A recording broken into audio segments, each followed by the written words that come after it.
Fala galera, beleza? Pessoal, estamos entrando na contagem regressiva, não é? Ontem estávamos na apresentação dos 12 episódios com dicas de como desenvolver a competência 2 e 3 do Enem, por meio da literatura. Passa mesmo muito rápido. E onde estamos agora? Estamos há 6 semanas para o Enem e vamos que vamos. Para a gente começar, vou retornar o principal aspecto trabalhado na aula anterior, que foi sobre o realismo. Mas por que, Eurípides? Essa aula não é nova? E as escolas não são autênticas? Sim, mas temos que lembrar que o realismo e o naturalismo são movimentos simultâneos, com observações diferentes do mesmo objeto, a sociedade. E para isso, é necessário relembrar, no realismo, o romance será chamado de romance de reflexão ou revolução, certo? Ou seja, no realismo, você precisa parar, pensar, refletir sobre a sociedade. Não há uma só opinião, nem uma só resposta para os problemas. Mas as discussões são tão abrangentes e profundas que você vai buscar entender e ter a sua própria opinião.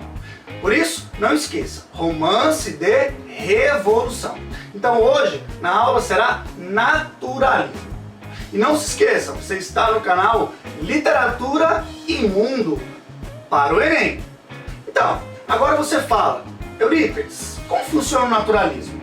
Bem, antes de dar a resposta, vou reforçar com o advento das grandes ciências. A preocupação dos autores em fazer uma obra de caráter científico, ou melhor, a serviço da ciência, foi a grande preocupação dos escritores.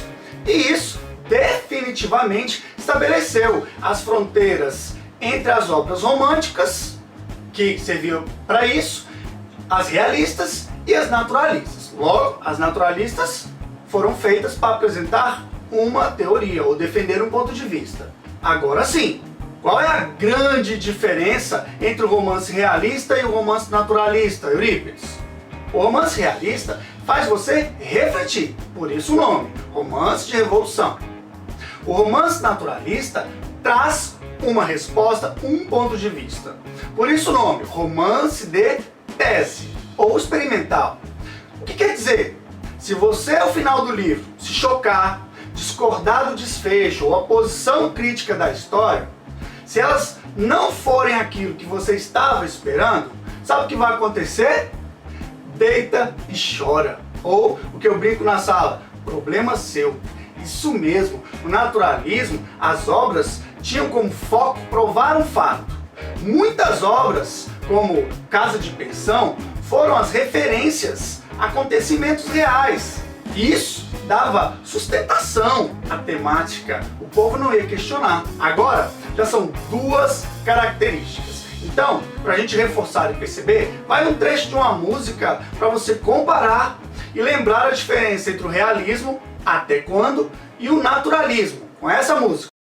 Nas ruas, a violência está em todo lugar. Não é por causa do álcool, nem por causa das drogas. A violência é nossa vizinha. Não é só por culpa sua, nem é só por culpa minha. Violência gera violência. Pesado, né? Veja que a música tem um bordão, reforçando o tempo todo. Violência gera violência. Você escuta essa música e fica indignado, diferente da outra, e não sabe o que fazer. Então, se você comparar com o naturalismo, é bem nesse tom. As ideias apresentadas no texto, a observação dos fatos, as experiências apresentadas levam a uma constatação do fato final. São tão amarradinhas que você, concordando ou não, vai dizer: realmente, só podia ter dado nisso. Os naturalistas são positivistas e deterministas, o que vai levar a um grande conformismo. Logo, se o meio é corrompido, não há que se pensar em mudança. E aí você pode começar a sua redação. Não mudou? Já foi pior? Como dizer que um determinado time, primeiro turno, só marcou 13 pontos depois de 23 jogos? É a mesma coisa. Cair é a lógica. Afundar para outra divisão é inevitável, é óbvio, não é? Pode ser diferente? Sim, mas é uma situação praticamente inevitável, concordando você ou não, você espera. Brasileiro não desiste nunca. Agora sim, aproveitei para mostrar uma outra forma de se analisar o naturalismo. Bem, sobre o naturalismo, quanto ao aspecto científico, posso dizer que o darwinismo é facilmente observado nas obras. Novamente, você me pergunta, que viagem, não é? Não, não é viagem. O Enem de 2003 teve como tema a violência na sociedade brasileira. Como mudar as regras desse jogo? Veja, para a análise desse tema, que é uma suposição, está sendo afirmado que a violência é uma regra. E como mudar? Essa é a problemática. Agora você pode demonstrar e fundamentar seu texto aplicando a visão naturalista dos textos motivadores. Justificar que é uma corrente social e por meio da valorização dos direitos humanos, você vai propor as mudanças sociais. Vale dizer que, segundo Bob, a violência só é uma regra porque vivemos em um país capitalista onde a lei do mais forte está sempre em primeiro lugar. Justifique suas ideias contrastando as percepções realistas e naturalistas e busque, por meio dos direitos humanos, na última aula eu comentei alguns, busque a conscientização da necessidade de se respeitar a dignidade da pessoa humana.